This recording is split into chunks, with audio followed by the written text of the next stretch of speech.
sa bahay na pwedeng mag-assist sa bata, papasukin. Kung sayang po yung isang araw. Number 1 po talaga attendance. Lagi niyo po tatandaan yun ha. Attendance ng bata. Kaya nga po di ba pinapayagan ko na kahit mali, basta makahabol. Kung malilate sa akin sa first period, okay lang po. Kasi mamimit pa naman nila ako na 8:40. So 2 beses po kasi nila ako namimit.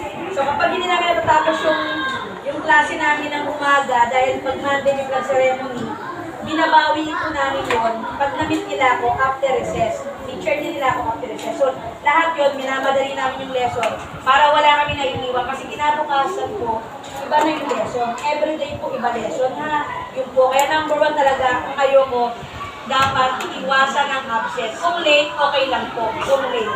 Bibigyan ko pa po kung late. Then, next po, remedial classes.